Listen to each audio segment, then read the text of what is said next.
Looking for a great tenor saxophone mouthpiece that could last you the rest of your life?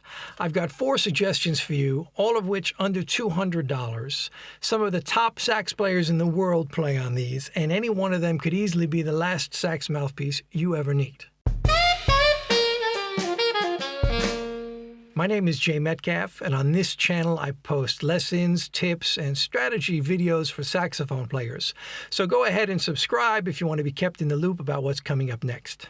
If you're looking for alto sax mouthpieces, be sure to check out my video about the best value alto pieces, linked up in the card here and in the description below. At any time during this video, you can find links to purchase any of the mouthpieces and gear I talk about in the description below. All of these mouthpieces I purchased online, and they represent, for me, the best value in tenor sax hard rubber mouthpieces out there. They're all great options if you want to upgrade the mouthpiece that you started out on. But if you're a beginner, I recommend you get one of these Yamaha. This is a Yamaha 5C. If you're just starting out and have never played the saxophone before, get one of these Yamaha 5C mouthpieces. They're cheap. It's like $30 on Amazon, and it's easy to get your first sounds out with one of these. Start with a soft reed, like a 2.5, like a 2 or 2.5. When you work up to being able to play this with number 3 reed and can get a good sound over the whole range of your instrument, that's a good indication that you're ready to upgrade to something a bit better. I'm going to play a short clip on each one of these mouthpieces, and at the end of this video there's a poll where you can vote for the one you like the best. I'm really interested to find out what you guys think. Also, check out my video on tips for purchasing a new mouthpiece if you haven't seen that one already. Now I'm going to start out with this OTTO Tone Edge hard rubber mouthpiece. It's a 7-star. I just got this a couple weeks ago specifically to use it in this video. I never actually really played on one of these for any length of time, so I ordered one off of Amazon. Now, you may have read on the internet or heard that these kind of mouthpieces, these modern versions of classic vintage great mouthpieces, are not such a great idea to buy because they're inconsistent and you have to try a bunch of them to get one that works. Well, I bought this one and I put a reed on it and I couldn't get the suction. You know, I do my suction test, couldn't get the reed to seal on the mouthpiece. And I said, what I heard is true. These things aren't manufactured very consistently, and I got one that doesn't even play. Then I was browsing around on YouTube, and I was looking at the comments on a Bob Reynolds video where someone asked him what mouthpiece he played, and his answer was, I play on a store-bought Autolink Tone Master. I think it was an 8. He said, never been refaced, just off the shelf, straight out of the box, been playing on it since high school. Now, Bob has a luscious tenor sound. He sounds amazing on it. So that got me thinking. I said, you know what, let me give that mouthpiece another try. So I came down into my studio here and I kind of found the problem with it. The table was not perfectly flat, so I don't recommend you try this at home, but with some very fine grained sandpaper, I flattened the table out until I can get a really good seal with the reed. Now it plays great. Have a listen.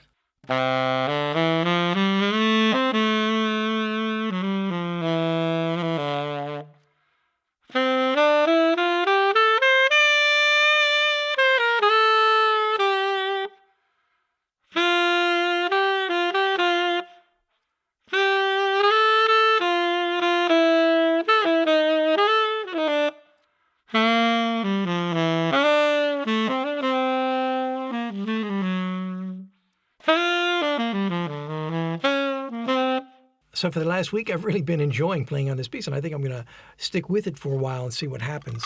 I got it for $110 on Amazon. It comes with a decent ligature and basic cap. For me, it's got like a nice spread sound with just the right amount of edge in it. I can play very easily on it across the whole range of the horn, low notes, high notes, altissimo, but it's got a darkness to it that I like. a bit more dark for me than the other mouthpieces that I'm going to demonstrate for you. My only concern with this mouthpiece would be taking it on like a really loud gig with a funk band or rock band or something. You might run into a situation trying to cut through the mix with all amplified instruments and drums playing at the same time. I haven't tried it yet in that situation, but I would probably bring a different mouthpiece on a gig like that. If you watched my video about the alto sax mouthpieces, you may remember I played the Meyer 5 that I bought when I was 12 years old. It was my first step-up mouthpiece. And it turned out that out of all the mouthpieces I played, it's my favorite. It's my new favorite again. And in the poll, everybody seems to be voting for that as having the best sound as well, which kind of surprised me. But again, that was a store-bought modern version of these classic mouthpieces, and it plays fantastic and only cost, I paid, when I bought it, I probably paid like $50 for it. Now they cost about $100, but you can't go wrong with that.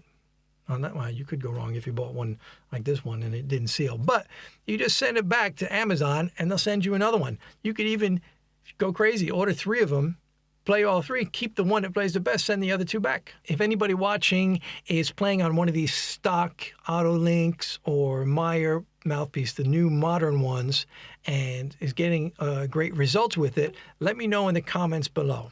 Up until last week, for the last, 6 months or so, I've been playing on this JODY Jazz HR Star mouthpiece, and it's a 7-star tip opening. I bought this one online too, and I've been loving it. Let's have a listen and see what it sounds like.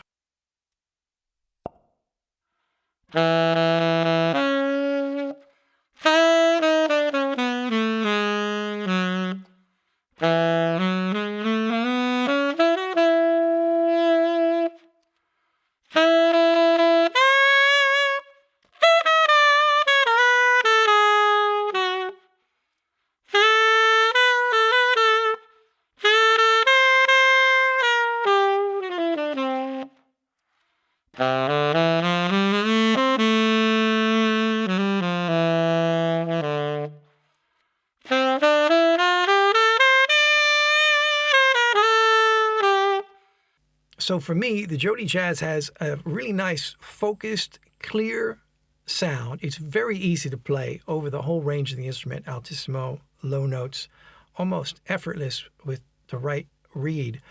It's got a little bit of darkness to it, but not much edge.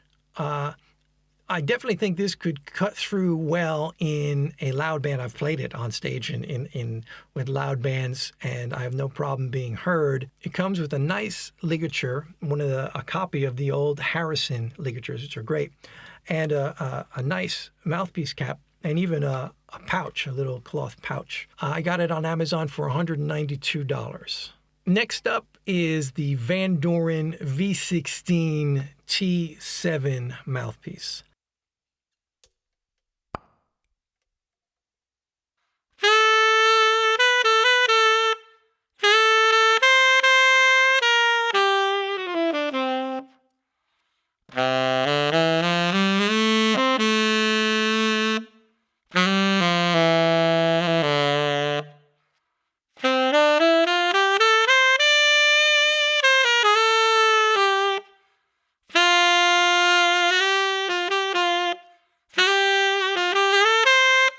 This one, you could tell by looking at it, I played on it for quite a while. I played on this for a couple of years every day. And at the time I was playing in like a swing band, and I was kind of looking for an old sort of R&B, early jazz classic sound. And I was able to get what I was looking for with this very versatile mouthpiece. I also play this in pop gigs or rock and roll gigs. I was able to use this in every situation, no problem. It's very easy to play over the whole range. It's more of a spread sound, which can be good, but it's got a lot of power. All the VANDOREN mouthpieces, I find, and I have tons of them, are very consistent. You can pretty much buy one and you're pretty much going to get the same thing. If you get 10 of them, they're all going to be the same. so you can buy these with confidence. It sells for on Amazon right now between $117 and $138, depending on the tip opening you get. So it's a great value. It doesn't come with a ligature or cap, though, so you're going to have to get one of those separately if you need that. Next up is this D'Addario Select Jazz. It's the D7M. Let's hear what this one sounds like.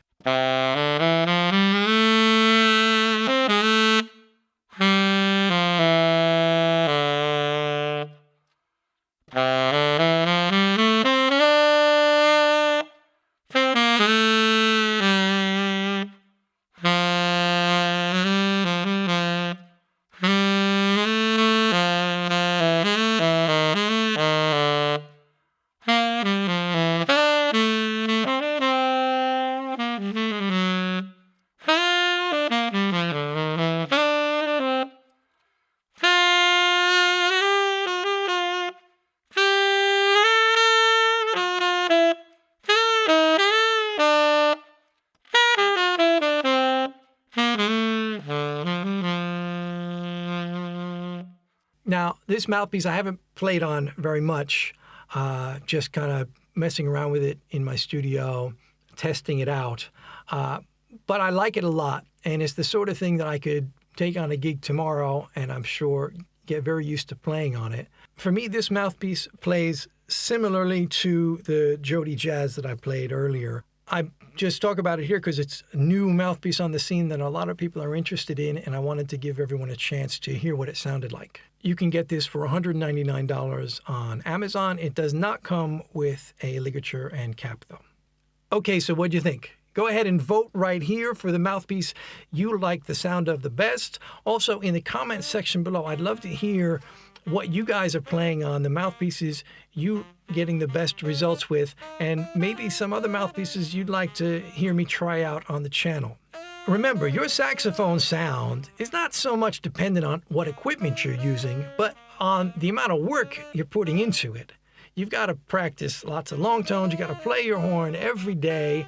You've got to listen to great saxophone players so you have in your ear a sound you want to emulate.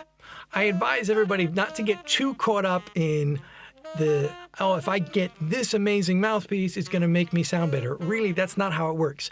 Practicing on just a decent, good quality, functioning mouthpiece is going to help you sound better. You can get the best mouthpiece in the world, and if you haven't put in the work, you're still not going to sound very good. The things you want in a mouthpiece is you want it to be easy to play over the entire range of the instrument.